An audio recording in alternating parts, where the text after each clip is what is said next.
Yeah, so disappointing result against Forest. Really wanted to win, but I mean, we were lucky in the end to get a point, to be honest with you, because Forest outplayed us in the second half, largely in the second half. And thank God for Ahmad because he got a screamer at the end. Um, disappointing. Even though we got outplayed, it was a disappointing performance. We should have cracked on from the Brighton win and the good momentum behind us. But I mean, I always knew it was going to be difficult. I always knew it was going to be difficult because Dyche Ball. I mean, the guy knows what he's doing, and also they had the manager bounce. It's very difficult to deal with the manager bounce, especially when they're in the lower. They're in the bottom three. They really need some points, and everything. The stars were aligned. But listen, fair play to them because they played bloody well. That Elliot Anderson guy is unreal. He's great. I think his surname's Anderson. But Elliot is he bossed it, man. He was looking phenomenal. Really controlled the game and he was just like winning everything. I saw some stats recently, he was first in duels, first in clearances, first in claiming back possession and all this stuff. He looks like a baller. I mean, Newcastle let him go last year because he wasn't getting game time, but I think they bloody slipped up on that one. Let me tell you that because he's a baller, and there's a lot of talk about United wanting him. But listen, there's only one game that I've seen him, but if he continues this vein of form, he's going to be worth a fair bit of money. Let me tell you that he will be worth a lot of money for sure. And I think we could do with someone like him in midfield for sure. Like that kind of player would solve a few issues with United. I mean, with the game, we didn't want it enough, man, and we were sloppy as hell. We just kept on giving the ball away. We didn't find any rhythm. All our passes were crap. I'm trying to remember who. I don't know. A lot of the players just weren't the best. Like Casemiro, Bruno, they were just their passes just weren't up for they weren't up to the standard that we require. And I was disappointed with Sesko, man. Really disappointed with Sesko. He, his touches just look clumsy. I mean, he needs to find his rhythm quickly because we need him to, we need to hit for him to hit form because we're relying on the guy. But he looks clumsy up top so far. I mean, the last few games before the Forest game, he looked silky.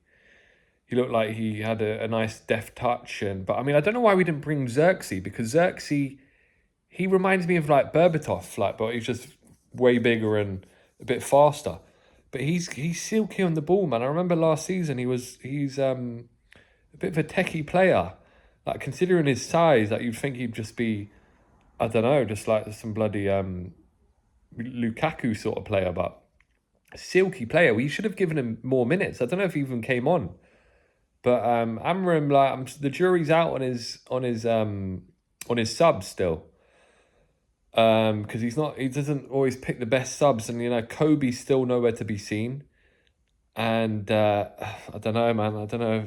He clearly doesn't rate Xerxes or Kobe, but I mean, at least give them a chance to prove you wrong, but he won't do that.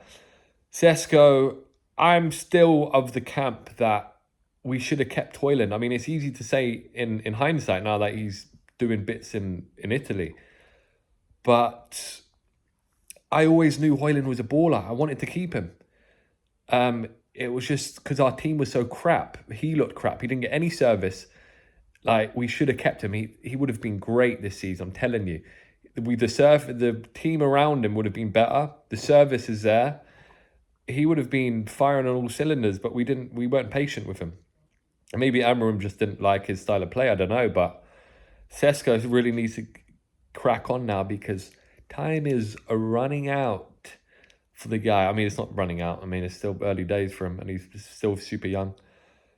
but I need to see more from him. And Gary Neville was just on his bloody case in the news recently. And listen, I don't blame him for it, because he needs to kick up the arse and to crack on. But I mean, in terms of the other performances, I'm trying to think.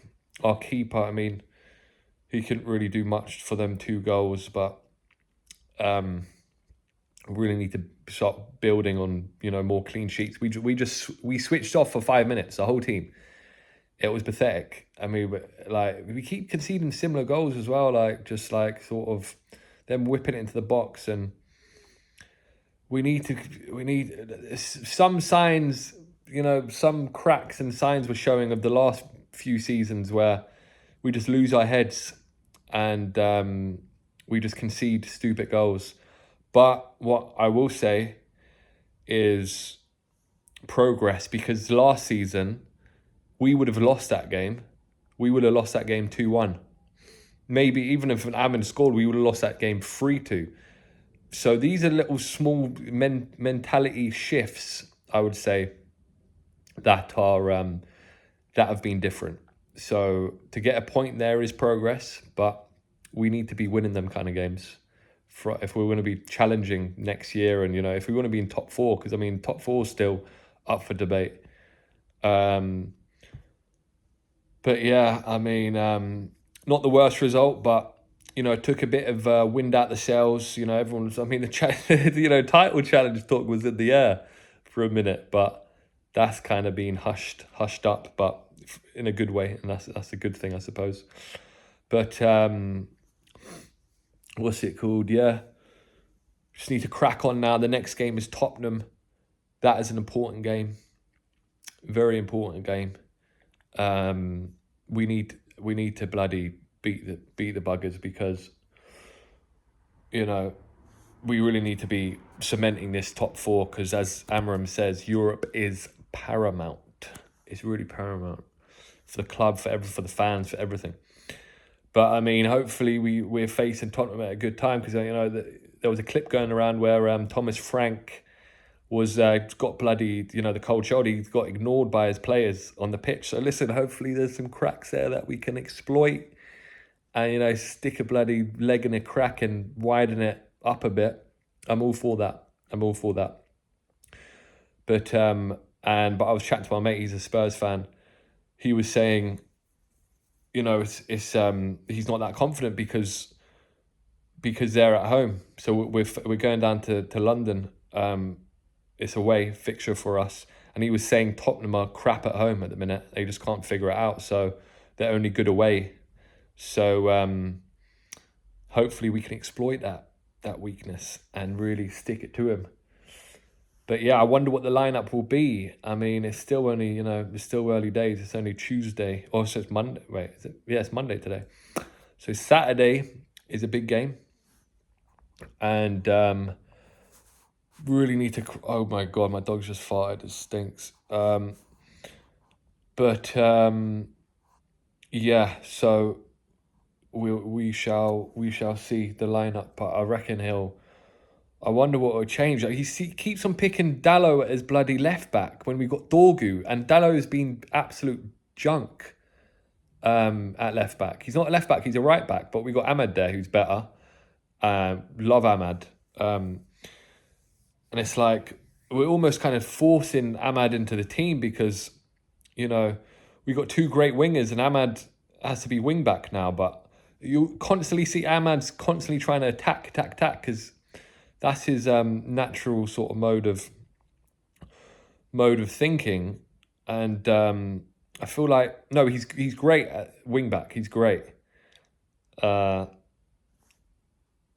he even, he'd work as a winger himself. But, we've got the wing backs. We've got the wingers sorted. The only thing is, annoyingly, Mbembo going to the African Cup of Nations, if it'd be great, Ahmad would be a great replacement for him. But Ahmad's bloody going to the African Cup of Nations as well. So I don't want to be bad mind, but I hope them boys don't have a long run in the African Cup. I hope they get knocked out first bloody chance, because we're gonna miss them big time.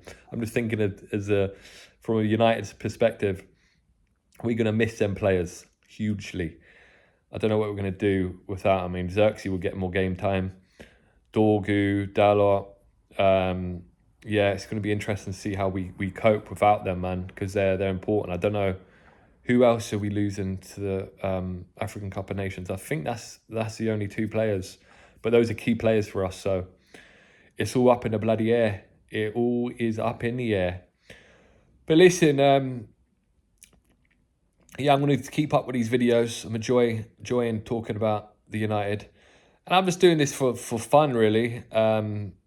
I mean, the main aim is really to start going on to like shows like United View and United Stand. That would be great. I would love to, chop it up with the lads on those shows. So we'll see where this goes. But yeah, take care, guys, and let's come on United Saturday. Let's go.